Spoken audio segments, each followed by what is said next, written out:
Hello everyone, आज के इस सेशन में हम टैली में creation, modification, deleted of company, group and ledgers, accounting voucher and inventory entries, VAT and CST, service tax, TDS और cost centre के बारे में पढ़ेंगे। सो स्टार्ट करते हैं टैली ईआरपी 9 के इंट्रोडक्शन से। टैली ईआरपी 9 वर्ल्ड का सबसे फास्ट और मोस्ट पावरफुल सॉफ्टवेयर है जो कि अकाउंटिंग और इन्वेंट्री को बहुत अच्छे से मैनेज करके रखता है और साथ ही साथ बहुत सी लैंग्वेज में काम भी करता है। टैली ईआरपी 9 स्पेशली स्मॉल और मीडियम बिजनेस के लिए तैयार किया गया है। ये सॉफ्टवेयर बहुत ही रिलायबल और अफोर्डेबल भी है। टैली ईआरपी 9 का सॉफ्टवेयर बहुत ही आसानी से खरीदा और इंस्टॉल किया जाता है और इसे सीखना और यूज़ करना भी बहुत आसान है। टैली ईआरपी 9 के थ्रू हम अपने बिजनेस के सभी कामों को एक साथ अच्छे से कर सकते हैं, जैसे सेल्स, परचेज, फाइनेंस, इन्वेंट्री और मैन्युफैक्चरिंग को मैनेज करना। टैली ईआरपी 9 के साथ हम अप टू डेट और एक्यूरेट इंफॉर्मेशन अपनी फिंगर टिप्स पर याद कर सकते हैं। टैली ईआरपी 9 में कुछ साइलेंट फीचर है, जिनमें से सबसे पहला है सिंप्लिसिटी। टैली ईआरपी 9 को इस्तेमाल करना बहुत ही इजी और सिंपल है। इसे सीखने के लिए हमें बस बेसिक इंग्लिश और अकाउंट्स की नॉलेज का होना ज़रूरी है। स्पीड, टैली ईआरपी 9 के थ्रू हम बहुत ही जल्दी और एक्यूरेट इंफॉर्मेशन मिलती है, जिसकी हेल्प से कंपनी के मैनेजमेंट टीम कंपनी की ग्रोथ और प्रोडक्टिविटी के लिए टाइमली और सही डिसीजन ले सकती है। पावर, टैली ईआरपी 9 के थ्रू हम एक साथ बहुत सी कंपनी को मेंटेन कर सकते हैं और उन कंपनीज में unlimited level of grouping system डाल सकते हैं। फ्लेक्सिबिलिटी, टैली ईआरपी 9 के थ्रू हम किसी भी टाइम अपने अकाउंट्स और इन्वेंट्री की रिपोर्ट्स बना सकते हैं। कॉन्करिंग मल्टी लैंग्वेज कैपेबिलिटी, इस सॉफ्टवेयर की हेल्प से हम इंडिया की किसी भी लैंग्वेज में अपने अकाउंट्स को मेंटेन कर सकते हैं, उसे देख सकते हैं और उसे प्रिंट भी करवा सकते हैं। रियल टाइम प्रोसेसिंग, इस सॉफ्टवेयर की हेल्प से हम अपने अकाउंट्स की बुक्स में जैसे ही किसी भी ट्रांजैक्शन को एंटर करते हैं, इमीडिएट पोस्टिंग एंड अपडेशन कर सकते हैं। रिमोट एक्सेस, आप इस सॉफ्टवेयर की हेल्प से अपनी कंपनी का डाटा कहीं भी और किसी भी टाइम यूज कर सकते हो। अब हम प्रैक्टिकल के थ्रू इस कंपनी को क्रिएट करना सीखते हैं। इस सेशन में हम टैली ईआरपी 9 के कुछ प्रैक्टिकल के बारे में डिस्कस करेंगे। सबसे पहले हमें डिस्कस करना है कंपनी क्रिएट करना। टैली ईआरपी 9 में कंपनी क्रिएट करना बहुत ही ईजी है। टैली ईआरपी 9 को स्टार्ट करने का जो तरीका है वो ये है कि जो आपको डेस्कटॉप पे आइकन्स दिख रहे हैं उसमें एक आइकन टैली ईआरपी 9 का है। आप इस पे डबल क्लिक कर कर भी इसे ओपन कर सकते हैं। अदरवाइज आप स्टार्ट मेन्यू पे जाकर क्लिक करेंगे, यहाँ पर आपको टैली शो होता है। आप यहाँ से भी अपनी टैली ओपन कर सकते हैं और इसके अलावा आप यहाँ पर टैली टाइप करते हैं तो ऊपर सबसे ऊपर आपके पास टैली ईआरपी 9 आ जाता है। इस प्रोग्राम पे क्लिक करते ही आपके पास टैली ईआरपी 9 ओपन हो जाता है। टैली ईआरपी 9 ओपन करते वक्त आपके पास स्टार्टअप आता है। इस स्टार्टअप को जैसे ही हम वर्क इन एजुकेशनल मोड को सेलेक्ट करते हैं, हमारे पास दो ऑप्शंस आते हैं। इन दो ऑप्शंस में सिंगल यूजर और अनलिमिटेड मल्टी यूजर्स आता है। हमें यहाँ पर सिंगल यूजर्स को चूज करना होगा। सिंगल यूजर सेलेक्ट करते ही आपके पास जो स्क्रीन अपीयर होगी वो है कंपनी इन्फो की। हम यहाँ पर कंपनी इन्फो में सेलेक्ट कंपनी और क्रिएट कंपनी, इन दो के बारे में पहले डिस्कस करेंगे। सबसे पहले डिस्कस करते हैं क्रिएट कंपनी। जब मैं क्रिएट कंपनी ऑप्शन पे जाती हूँ तो यहाँ पर आपको एक हाईलाइटेड वर्ड दिख रहा होगा सी। आप अपने कीबोर्ड पे सी प्रेस करते ही इस कंपनी क्रिएशन पे आ जाते हैं। कंपनी क्रिएशन का ये फॉर्मेट आप अपनी स्क्रीन पर देख रहे हैं। यहाँ पर सबसे पहले आप लिखेंगे अपनी कंपनी का नाम। फॉर एग्जाम्पल मैं अपनी कंपनी का नाम ABC लिमिटेड लेती हूँ। सेकेंड ऑप्शन एंटर कर आएगा। एंटर कर हम मेलिंग नेम पर आते हैं। Mailing name by default company का नेम ही होता है। यहाँ ऐसा इसलिए होता है क्योंकि किसी भी कंपनी का नाम ही उसका मेलिंग एड्रेस होता है। फॉर एग्जाम्पल अगर आप ABC लिमिटेड में वर्क करते हैं तो इट्स वेरी ऑब्वियस कि ABC लिमिटेड के सारे काम ABC लिमिटेड के नाम से ही किए जाएंगे। सेकेंड स्टेप में आता है आपका एड्रेस। आपकी कंपनी किस जगह है वो एड्रेस आपको यहाँ पर नोट करना होगा। फॉर एग्जाम्पल मेरे लिए 36 KP ब्लॉक पटेल नगर है। एंटर करते ही आप स्टैट्यूटरी कंप्लायंस फॉर में आते हैं। यहाँ आपको अपनी स्क्रीन पे लिस्ट ऑफ कंट्रीज दिख रही होंगी जो n नंबर ऑफ है। आपको यहाँ पे इंडिया चूज करना है। इंडिया, हमने यहाँ इंडिया क्यों चूज किया? इट्स वेरी ऑब्वियस कि ABC लिमिटेड कंपनी जो है वो इंडिया में है, तो इंडिया के ही रूल रेगुलेशंस के थ्रू ही ABC लिमिटेड कंपनी चलेगी, इसलिए हमने इधर इंडिया चूज किया है। सेकेंड स्टेप में आप दिल्ली चूज करते हैं क्योंकि मेरी कंपनी दिल्ली में है।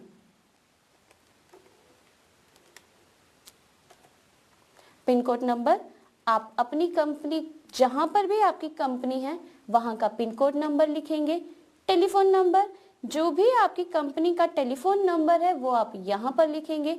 मोबाइल नंबर, आप अपनी कंपनी का कोई भी एक मोबाइल नंबर दे सकते हैं यहाँ पर। ईमेल एड्रेस, आप अपनी कंपनी का यहाँ पर ईमेल एड्रेस देंगे।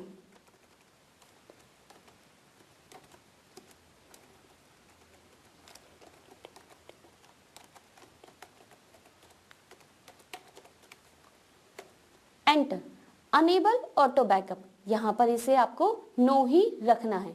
नेक्स्ट स्टेप में आते हैं कंपनीज डिटेल्स। यहाँ मैं आपको बताना चाहूंगी कि करेंसी सिंबल जो रुपीस का साइन दे रखा है वो आपकी कंट्री से प्रभावित होता है।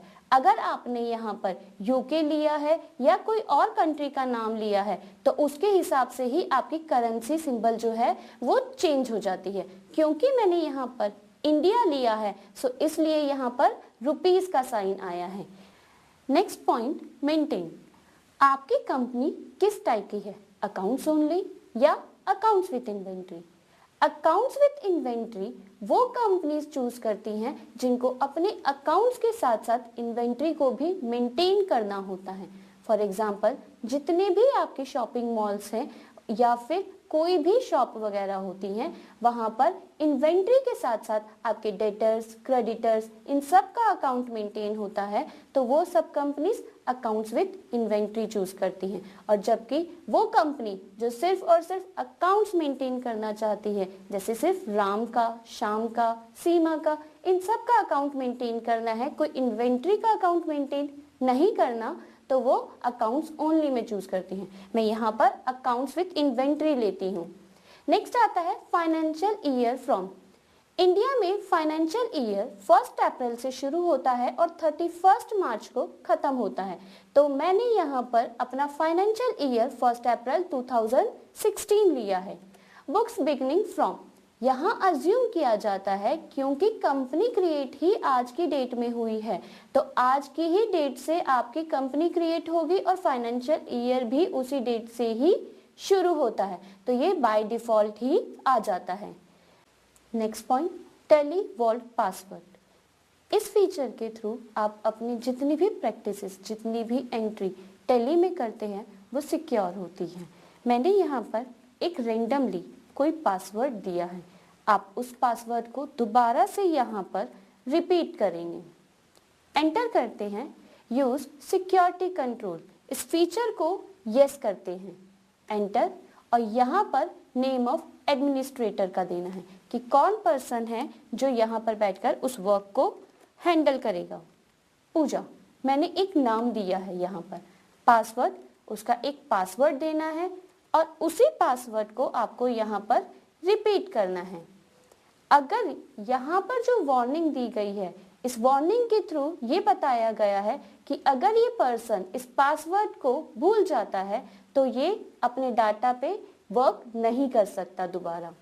एंटर करते हैं टैली ऑडिट फीचर। अगर आपको अपनी कंपनी में टैली ऑडिट फीचर को यस करना है तो आप इसे यस कर सकते हैं। Enter, enter. नेक्स्ट आता है बेसिक करेंसी इंफॉर्मेशन। आपकी कंपनी जिस भी कंट्री में है उस कंट्री की करेंसी की इंफॉर्मेशन प्रोवाइड करवाता है।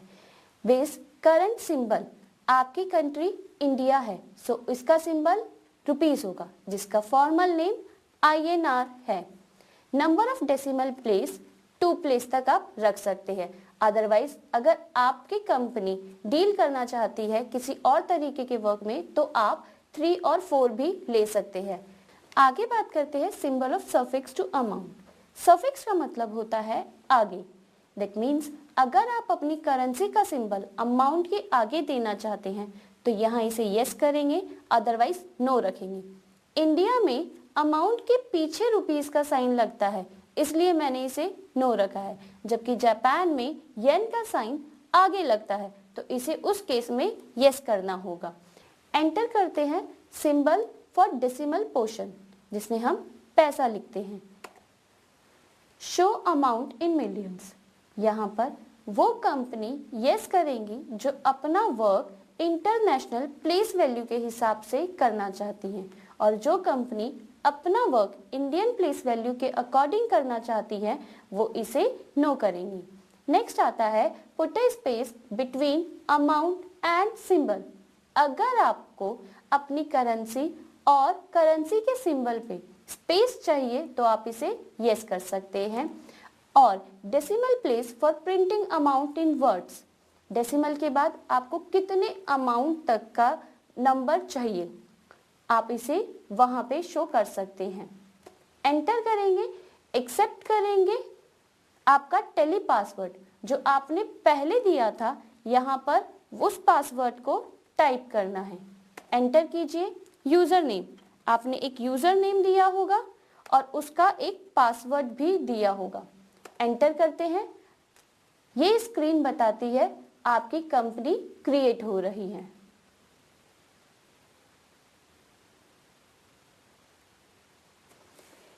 इस स्क्रीन के ऊपर आप ABC लिमिटेड नाम एक देख सकते हैं। ये शो करती है कि मैंने जो कंपनी क्रिएट करी है वो सक्सेसफुली क्रिएट हो चुकी है। इस स्क्रीन को कहते हैं गेटवे ऑफ टेली स्क्रीन, जो कि टेली में सबसे ज्यादा इंपॉर्टेंट स्क्रीन है। यहाँ पर अब हम वापस कंपनी इन्फो में जाने के लिए आप अपने कीबोर्ड से Alt F3 प्रेस कर सकते हैं। अदरवाइज यहाँ पर आपके पास बहुत ऑप्शन है जहाँ Alt F3 कंपनी इन्फो का भी एक ऑप्शन आता है। आप इसे प्रेस कीजिए, आप कंपनी इन्फो में आते हैं। आपकी बनाई हुई कंपनी में अगर आप कोई भी चेंज करना चाहते हैं, एक ऑप्शन ऑल्टर का आता है जिसे आप एंटर करते हैं। एंटर करते ही आपकी कंपनी शो होती है, आप उसे भी एंटर करेंगे और आपकी कंपनी फिर से ओपन हो जाती है। इस कंपनी में आपको जो भी चेंज करना है आप उसे चेंज कर सकते हैं। फॉर एग्जाम्पल मैं यहाँ पर एक फोन नंबर चेंज करती हूँ। एंटर कीजिए। एंटर करने के बाद इसे एक्सेप्ट करवाइए।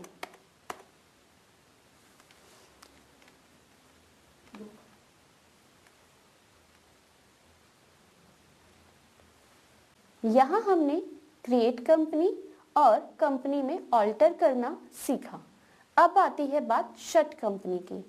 किसी भी कंपनी को बंद करने के लिए हमें इस ऑप्शन पे जाना होगा। हम इस ऑप्शन पे एंटर करते हैं। आपकी जो भी कंपनी ओपन हो रखी होगी वो यहाँ पर ऑप्शन में आ जाएगी। मेरी ABC लिमिटेड कंपनी यहाँ पर ओपन है। मैंने इसे एंटर किया और इस स्क्रीन से आप देख सकते हैं कि ABC लिमिटेड कंपनी गायब हो चुकी है। दैट मीन्स वो शट हो चुकी है। अब अगर मुझे उस कंपनी को वापस लाना है तो मैं वापस कंपनी इन्फो में जाती हूँ। जैसा कि आप अपनी स्क्रीन पर देख रहे हैं कि ABC लिमिटेड कंपनी यहाँ से हट चुकी है, और अगर मुझे अपनी कंपनी पे वापस जाना है तो कंपनी इन्फो में एक ऑप्शन सेलेक्ट कंपनी आता है। आप इस ऑप्शन को एंटर करते हैं और आपकी कंपनी आती है। यहाँ पर आप यहाँ देख सकते हैं कि यहाँ 2 कंपनीज है और दोनों में स्टार है, तो मुझे पता कैसे चलेगा भाई मेरी कंपनी कौन सी है। जब आप अपने कंपनी क्रिएट करी होगी तो ये एक नंबर था जिसे आपको ध्यान रखना होगा। ये नंबर मेरी ही कंपनी का है, मुझे ये याद रखना होगा। मैं इसे एंटर करती हूँ, वो मुझसे पासवर्ड मांगता है। जैसे ही मैं पासवर्ड एंटर करती हूँ वो मुझसे यूजर नेम मांगता है और एंटर करके उस यूजर नेम का पासवर्ड डालेंगे और आपकी कंपनी यहाँ पर वापस आ जाती है। नेक्स्ट ऑप्शन मैं लेती हूँ चेंज टेलीवॉट। अगर आपको कंपनी का टेलीवॉट पासवर्ड चेंज करना है तो आप इस ऑप्शन का यूज कर सकते हैं। एंटर कीजिए, आप अपनी कंपनी चूज कीजिए, आपका करंटली जो पासवर्ड है आप उसे डालिए, आपको जो न्यू पासवर्ड देना है आप उसे डालिए, फिर न्यू पासवर्ड को रिपीट कीजिए और एंटर। आपकी स्क्रीन पे चेंज का एक ऑप्शन आता है। इस विंडो को आप इसे एक्सेप्ट करते हैं। आपकी कंपनी का न्यू नंबर आता है 10002। आप इसे एक्सेप्ट करते हैं। अब अगर आपको अपनी कंपनी डिलीट करनी है तो यहाँ पर आप एक ऑप्शन ऑल्टर पिक एंटर करते हैं और अपनी कंपनी ओपन करते हैं। इस ऑप्शन के थ्रू आप ऑल्ट डी के थ्रू आप अपनी कंपनी डिलीट कर सकते हैं। मैं यहाँ अपने वर्ड्स दोबारा से यूज कर रही हूँ, ऑल्ट डी। इसके थ्रू आप अपनी स्क्रीन पे एक डिलीट का ऑप्शन देखते हैं। इस डिलीट के ऑप्शन को अगर आप यस पे क्लिक करते हैं तो ये आपसे श्योर पूछता है कि क्या आप अपनी कंपनी को डिलीट करने के लिए श्योर है। यस एंटर करते हैं और आप यहाँ से देखेंगे कि आपकी कंपनी डिलीट हो चुकी है। आज इस सेशन में हम इतना ही कवर करते हैं। Thank you. Hello everyone, welcome to today's session. आज हम इस सेशन में लेजर्स के बारे में डिस्कस करेंगे। जैसा कि हम इससे पहले कंपनी इन्फो के बारे में डिस्कस कर चुके हैं, इसमें हमने क्रिएट कंपनी, अल्टर, सेलेक्ट और चेंज टेलीवॉट पासवर्ड के बारे में सीख रखा है। अब हम बात करते हैं लेजर्स की। लेजर्स करने के लिए सबसे पहले आपको गेटवे ऑफ टेली में आना है। कंपनी इन्फो से गेटवे ऑफ टेली पे जाने के लिए आपको अपने कीबोर्ड पे स्केप बटन प्रेस करना होगा। जैसा कि आप स्क्रीन पे देख सकते हैं, हमारे पास 4 ऑप्शंस मेन ऑप्शंस हैं और उसके बाद 2 और ऑप्शंस आते हैं। क्योंकि मुझे लेजर्स बनाने हैं सो इसलिए मुझे मास्टर्स में अकाउंट्स इन्फो में जाना है। अकाउंट्स इन्फो में जाने के लिए हम अपने कीबोर्ड में ए प्रेस करेंगे। देन अकाउंट्स इन्फो में 4 पॉइंट आते हैं। इन 4 पॉइंट्स में ग्रुप्स, लेजर्स, वाउचर टाइप्स और क्विट का बटन है। इसके बाद आप लेजर्स प्रेस करते हैं। लेजर्स में हम 2 तरीके के लेजर्स देखते हैं, सिंगल लेजर्स और मल्टीपल लेजर्स। हम यहाँ पर सबसे पहले सिंगल लेजर्स पे क्लिक करते हैं।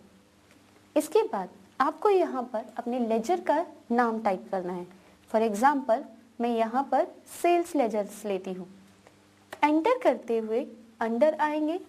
अंडर में हमारे पास लिस्ट ऑफ ग्रुप्स आते हैं। लिस्ट ऑफ ग्रुप्स की बात करते हैं तो यहाँ पर 28 आपके पास ग्रुप होते हैं, जिसमें कि 15 प्राइमरी ग्रुप्स होते हैं और 13 सब ग्रुप्स होते हैं। 15 प्राइमरी ग्रुप्स के अंदर 9 ग्रुप्स आपके बैलेंस शीट में आते हैं जो कि कैपिटल नेचर के होते हैं और 6 प्राइमरी ग्रुप्स जो होते हैं वो पीएनएल अकाउंट में आते हैं। PNL stand for a profit and loss account, क्योंकि ये रेवेन्यू नेचर के होते हैं। आपका सेल्स जो लेजर बनेगा वो सेल्स अकाउंट में बनेगा। सेल्स अकाउंट सेलेक्ट करेंगे, एंटर करेंगे। इन्वेंट्री वैल्यू इफेक्टेड, आपको ये ऑप्शन यस करना होगा। इसका मतलब आपका जो लेजर बन रहा है क्या वो आपकी इन्वेंट्री को इफेक्ट करता है। इसे हम यस रखते हैं। एंटर करते हैं और एंटर करके इसे एक्सेप्ट करवाएंगे। इसी तरीके से मैं परचेज का एक लेजर बनाना चाहूँगी। एंटर करते हैं, इसे मैं परचेज अकाउंट में डालती हूँ। इन्वेंट्री वैल्यू को इफेक्टेड यस और एंटर करते हुए मैं बाहर जाती हूँ। एस्केप की हेल्प से हम बाहर जा सकते हैं। अब बात करते हैं डिस्प्ले और ऑल्टर की। डिस्प्ले में हमारे द्वारा बनाए गए जितने भी लेजर्स हैं उनको हम देख सकते हैं, जैसे कि सेल्स और परचेज। हमारे द्वारा बनाया गया सेल वाउचर सेल्स अकाउंट के अंदर है और इन्वेंट्री वैल्यू इफेक्टेड है। एस्केप की मदद से हम वापस बाहर जाएंगे। जैसा कि आप देख सकते हैं, कैश और प्रॉफिट एंड लॉस अकाउंट का लेजर, ये दोनों यहाँ पर ऑलरेडी बने हुए हैं। ये दोनों प्री डिफाइंड लेजर्स होते हैं। आप कोई भी कंपनी क्रिएट करते हैं तो ये दोनों लेजर्स ऑलरेडी आपकी कंपनी में बने हुए होते हैं। एस्केप की मदद से बाहर आते हैं और ऑल्टर में जाते हैं, एंटर। अगर आपको अपने लेजर्स में कोई भी चेंजेस करनी हो तो आप इसकी मदद से चेंज कर सकते हैं। फॉर एग्जाम्पल, मुझे यहाँ पर ओपनिंग बैलेंस 1000 देना है, एंटर करती हूँ और एक्सेप्ट करते हुए इसे हम एक्सेप्ट करवा सकते हैं। कैश और P&L account, profit and loss account को हम डिलीट नहीं कर सकते। अगर हम चाहे तो हम इसमें कुछ चेंजेस कर सकते हैं, जैसे कि इनके ओपनिंग बैलेंस। सेम ऐसे ही कैश अकाउंट के साथ हम करेंगे।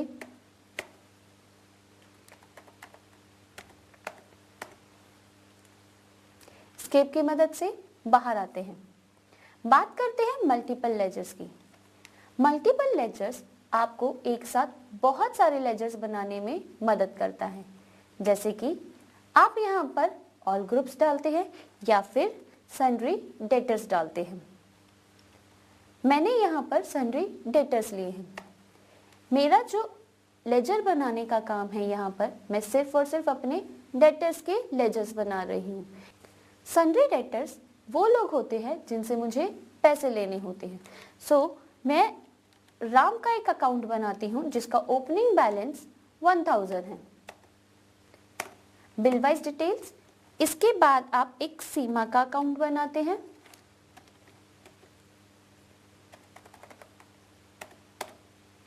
एंटर करते हैं, एंटर करवाते ही इसे एक्सेप्ट। अगर आपको अपने लेजर्स को देखना है तो आप डिस्प्ले के थ्रू देख सकते हैं, और अगर उनमें कोई चेंज करना है तो आप ऑल्टर के थ्रू उनमें चेंज कर सकते हैं।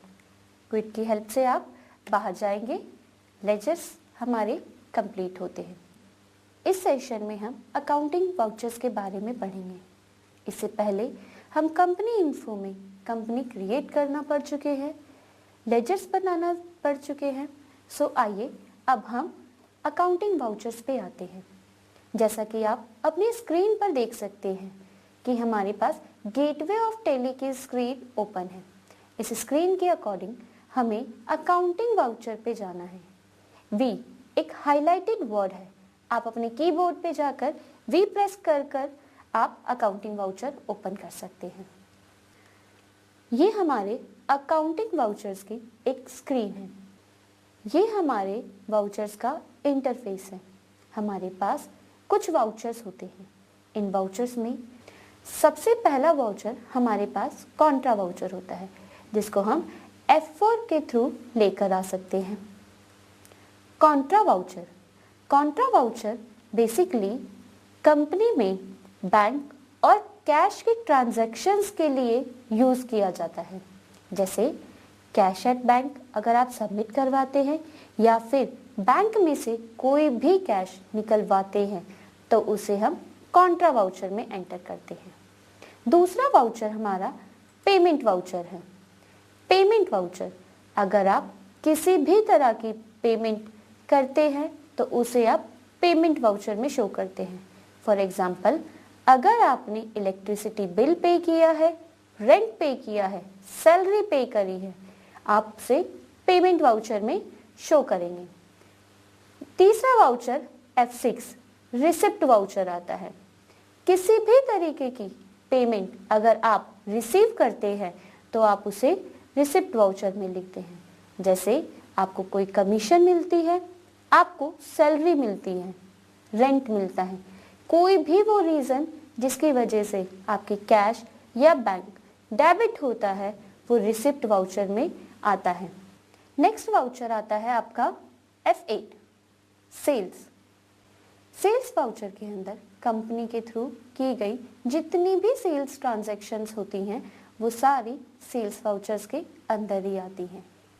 पर यहाँ पर ध्यान देने बात ये है कि सिर्फ और सिर्फ उन्हीं गुड्स की एंट्री होगी जो कंपनी सेल्स करने के लिए रखती है। जैसे एक कंपनी सिर्फ और सिर्फ कंप्यूटर सेल्स करती है तो यहाँ पर क्रेडिट में सेल किए हुए कंप्यूटर्स की एंट्री होगी, ना कि उनके फिक्स एसेट्स की। नेक्स्ट आता है आपके पास परचेज वाउचर। परचेज वाउचर्स के अंदर हम यहाँ पर कंपनी के थ्रू की गई सभी क्रेडिट परचेजेस की ट्रांजैक्शंस को रिकॉर्ड करते हैं। बट अगेन यहाँ पे भी एक बात इम्पॉर्टेंट है, क्रेडिट में वही चीज़ परचेज करेंगे जो कि कंपनी में रीसेल के लिए रखी जाती है। जैसे कंप्यूटर का ही एग्जांपल लेते हैं। अगर मेरी कंपनी कंप्यूटर सेल करती है और उसने दूसरी कंपनी से कोई कंप्यूटर परचेज किया हुआ है तो उसकी एंट्री यहाँ पर की जाएगी। अब आते हैं F7 जर्नल वाउचर। हमने F4, F5, F6, F8 और F9 वाउचर्स पढ़े। इन सब की अपनी अपनी एक लिमिटेशन है, अपनी अपनी दायरे हैं जिनके थ्रू ये काम कर सकते हैं। बट F7 के अंदर उन सभी एंट्रीज को लिया जाता है जो इन वाउचर्स में नहीं आती हैं। जैसे interest on drawing, interest on capital, due की एंट्री, वो सारी एंट्री जो इन वाउचर्स में नहीं आती है वो F7 में जाती है। आइए अब हम इनको एक प्रैक्टिकल के थ्रू कर समझने की कोशिश करते हैं। सबसे पहले हम F9 परचेज वाउचर में आते हैं। परचेज वाउचर में यहाँ एक सप्लायर इनवॉइस नंबर देना है जो हम अपनी मर्जी से 1 देते हैं। डेट, पार्टी का नाम, क्योंकि मैं अपने प्रोडक्ट को परचेज कर रही हूँ तो मेरा पार्टी जो होगा वो सन्ड्री क्रेडिटर होगा। सुमित एक क्रेडिटर है जो मैं ऑलरेडी बना चुकी हूँ। एंटर करते हैं। यहाँ सप्लायर्स की डिटेल्स को फिल किया जाता है। सुमित जो मेरा सन्ड्री क्रेडिटर है। नेक्स्ट में उसका address, cell tax number, CST number और टाइप ऑफ डीलर एंटर करते जाएंगे।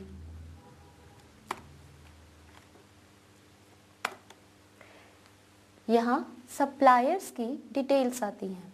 सुमित जो मेरा क्रेडिटर है उसका address, cell tax number, CST number, type of dealer enter करते हुए नेक्स्ट आता है आपका purchase laser.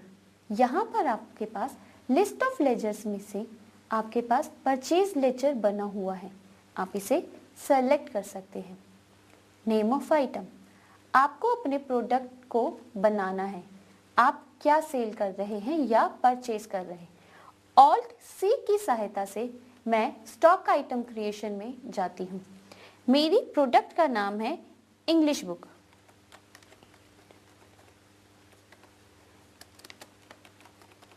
English book enter करती हूँ।